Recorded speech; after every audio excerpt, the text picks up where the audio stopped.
This is Patrick Ridge with the Ridge podcast, which we've recently changed to Learning to Lose. Wickham is in Canada shooting a cannabis... What's Drake's producer's name? He's like that. They're like been best friends forever. Drake has this like one dude who's his producer. I have no idea. I'm with Matt, Boy Epic. Hi. What's Boy Epic? But it's Matt. Yeah, Matt, Matty. And he just performed last night in some, Moroccan lounge, whatever, downtown LA. It was sick. The Chumba crew came. Jason Evigan was there, and Tony came, some of the Ridge guys, and it was really, really dope. Yeah. Matt does some editing for us. He's an insane editor. He edited like our best work to date, the Languas video, and me and Matt talk like every other day. Yeah, about because he's been editing a lot of the vlogs, and so what up? What's up, man? Just this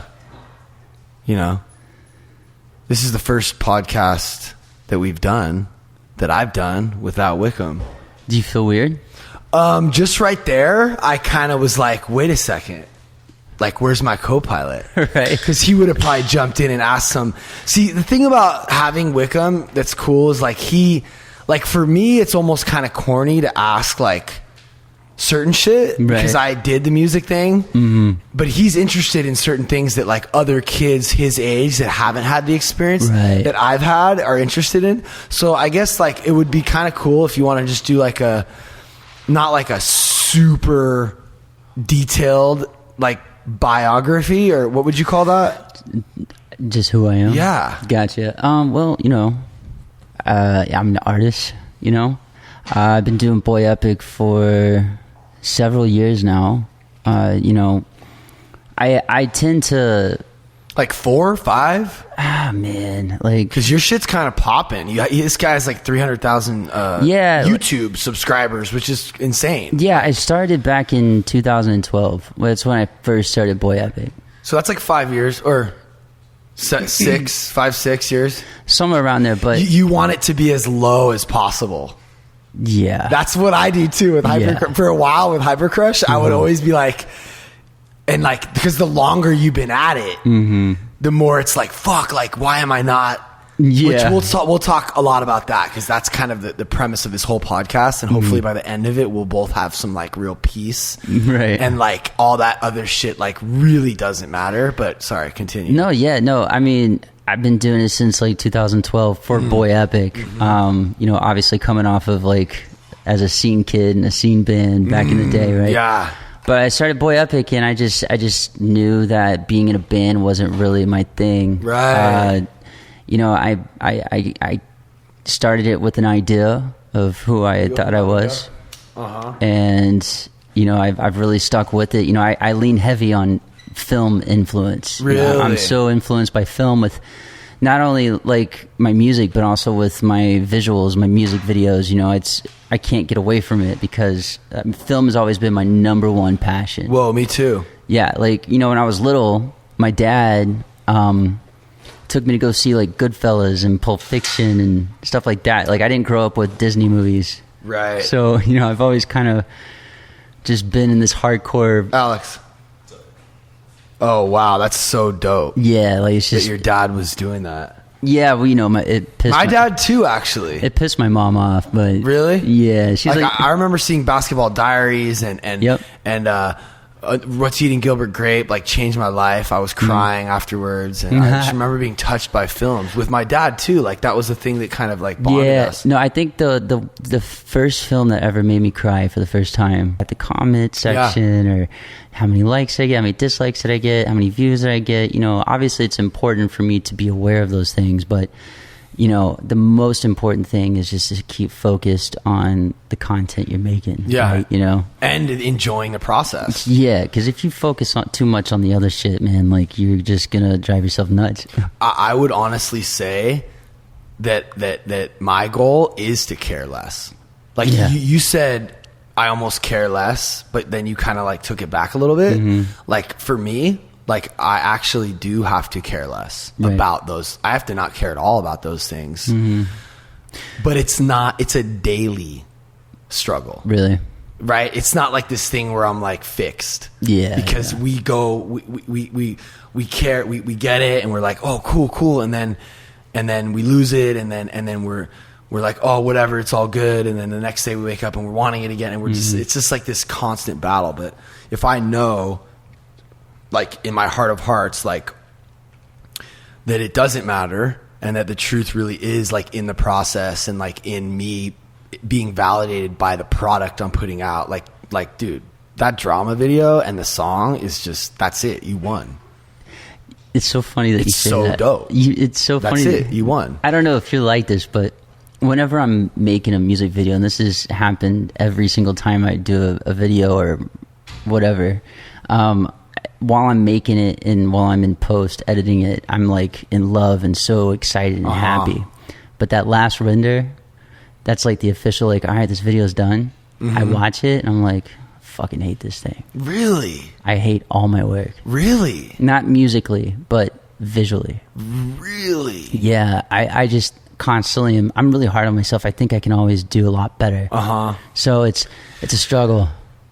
Yeah, that's interesting. Yeah. It's out there. Well, it's no longer mine. Yeah. Once I release it, it's no longer mine. It's called Drama by Boy Epic. Yeah. It's out there. It's dope. It has over 100,000. What does it have now? I think it's at about 100,000. I mean, so you got 100,000 views. So that's like the way I'm trying to, reprogram, like, that's already enough people. Like, you already like touched enough people to be like, all right, this is like, imagine if it only had like 1,000 views, Right. That's like, maybe enough people didn't see it to where it could have spread, but you've got that little base where it's like you put it out there, and now it gets to grow, and the people get to kind of decide. Yeah, it's interesting. I know that you and I have talked about YouTube and the way that they handle their algorithms and so forth, and you hear 100,000 views. The video's been out 3 weeks, but I have 350,000 subscribers. So I'm like, where are my subscribers at? But after learning some information, Well, yeah, that's 1/3. That's pretty good. That means that more than just there's a bunch of people that saw that aren't your subscribers. That's true. I dived deep into my analytics, and I found out that a lot of people are viewing my videos that aren't even subscribers. They're just finding it. Right, and it's only been a week or 2 weeks? 2 weeks, yeah. I mean, come on, dude. 3 weeks, but it's like Alex just lifted his 2 weeks sounded better. So I have this. We have a new guy working with Ridge named Alex, who's like this YouTube guru. We call him, and he the goo. He heard your shit at Jason's house, and then saw your video, and is like a legit fan. And he's likes a lot of dope shit. That's like awesome. We share similar likes for like My Chem and different hardcore groups, and you were saying some of your stuff was influenced by the Used, dude. I Sharp Objects record, dude. Yeah. And watching you perform last night was like, dude, this is really rad. I personally would love. I think that there's a void in that lane. Like, I've been through some pretty awful shit in my life, and because of that, I can't be angry, but I'm very aware that because of that, I'm able to get in touch with feelings that somebody else who isn't broken would potentially be afraid of or want to hide. You know what I mean? Like, what is there anything you'd be open to talking about that you've been through that you think you've learned from? My stepfather used to beat the shit out of me and my mother growing up, and when I was that age, when that was happening, I didn't understand why it was happening. It was a scary thing for me. Like, how old? I was probably between the ages 12 and 15. And like, what does that look like? That's just like at night. Is he drinking or? No, I don't know. I think what it all came down to was he was a very like jealous person. I don't think that he liked the love that my mother had for me because I was her child and she would get a lot of my attention. He was just a very strange guy. Wow. But I look back on it now.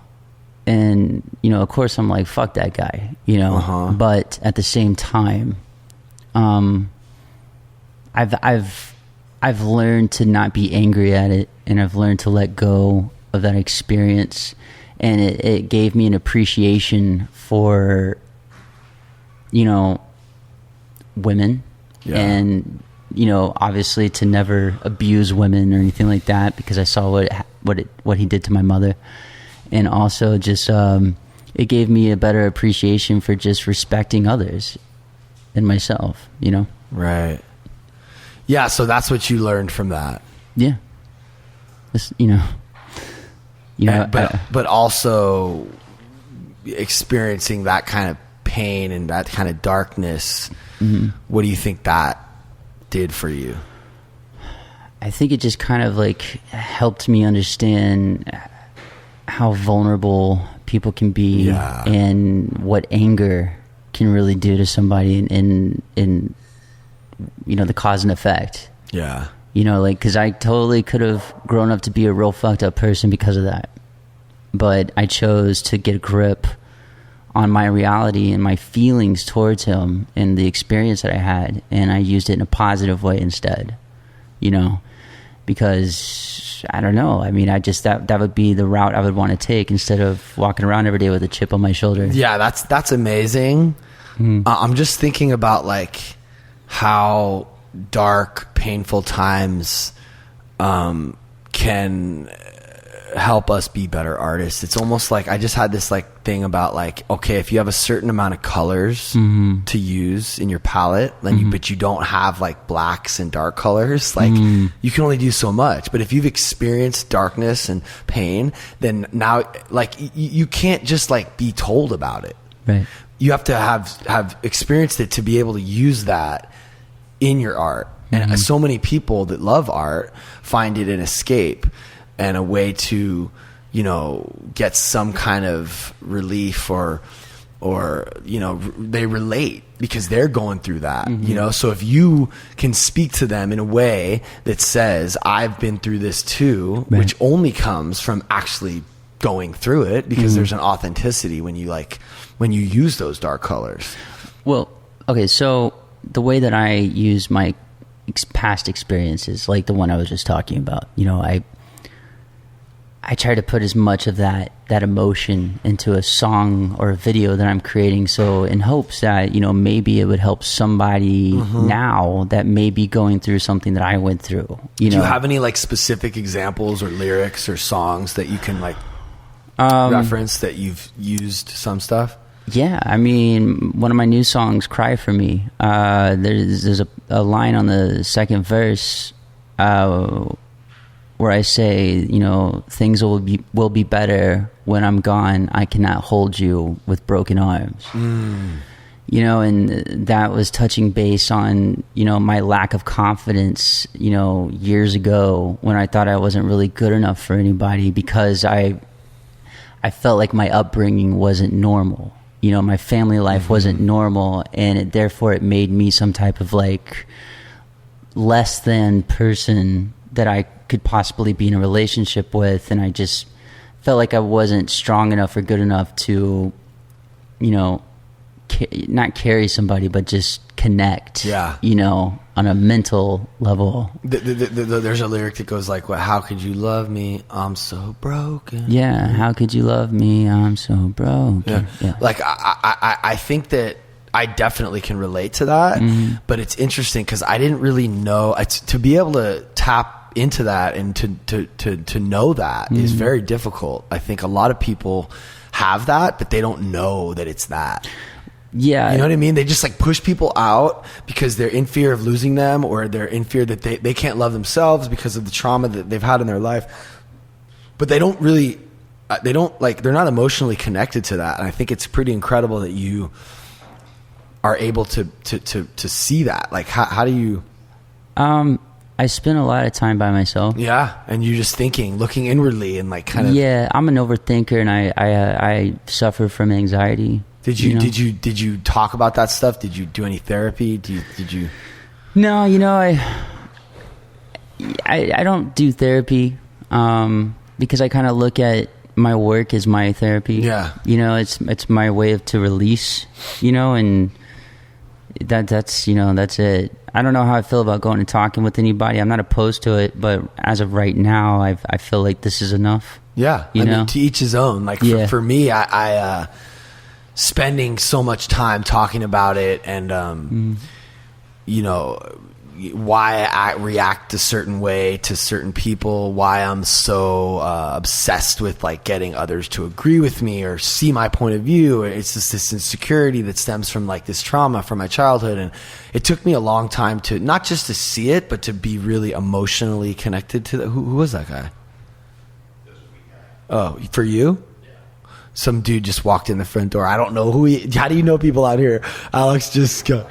Oh, my wife just got the weed hookup, just came here, and damn, I wish I could just smoke a blunt sometimes. It's funny. You don't smoke weed? I don't do shit. Me either. Yeah, I'm sober. I just got the Juul and Red Bull. Yeah. Those are my vices, bro. Yeah. Did you ever, or like... Ever what? Like, do any of that, or... Yeah.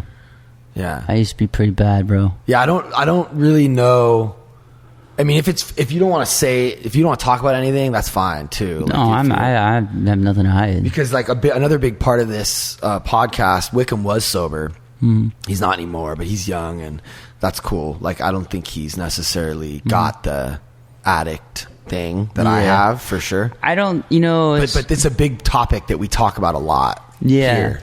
Well, you and I were talking about this the other night, and you told me that you think that I might not be an addict. I think I might have just got I don't know. A little carried away with what I was doing. I will say that I definitely see a lot of similar character traits that I have. This dark, at meetings when we talk about the meetings I go to and the program that I work, when we talk about alcoholism, which is addiction, and it's just the ism that we have, we talk about this attraction to the darkness and this impending doom and an unsatisfiable mind and a self-centered, ego-driven, almost narcissistic, like fear-based thought life, Yeah. So I mean, I definitely. Well, I gotta say this, man. A few years ago, I used to be in a real bad place mentally, but what ultimately saved me, music has always saved me, and watching films and trying to create films and music videos, it's always kept me level, right? But what really helped me get away from the edge was my wife. That's cool. So what's your name and what do you do? And what do you... My name is Melissa, and I am married to this incredibly talented human being. What did you hear? We were talking... Oh, so you also write, and you have my script for my movie I'm trying to make, I can't wait to read this. Which is actually called Learning to Lose, and this podcast is called Learning to Lose, and I think my life, I have a painting up there that says I'm learning to lose. I saw questionable to talk about, but go for it. I just don't know if we should we talk about how we came to be. Go for it. Do you want to keep it off the record? No, I mean, I don't mind. I'm all for it. I'm all for spilling truth. So Pat, check this out. To layer truth. This is a very interesting story. When we met, we did this short film. I fell in love immediately with her, like head over heels in love. Like I know what you're talking about now. Should we? I'm cool with it. She was in a relationship at the time, a very dysfunctional relationship. Wow. And we would literally. So I flew back to LA, and I was with, this other person, and and then I would go outside in this patio, and I would talk to Matt for hours. Whoa. And it was like right? Like for like months. every day. And then we found time to like, come to LA and hang out. And then I would fly to Dallas and we would hang out. And it was honestly like you like saved my life in that sense. I didn't look at it as me being like a homewrecker. Is that the right terminology? No, I mean, I get what you mean, because I'm thinking to myself, man, like, that's so sad for this other guy. And if I was that guy, it would just be, but it's okay though. It's beautiful. It's like, this is what was meant to, I mean, yeah, dude, like, that's what I'm saying. It's like, had I not, could you imagine, the signs were so clear. Could you imagine people that like end up marrying that guy and they just like live this kind of like compromised life forever? Oh man.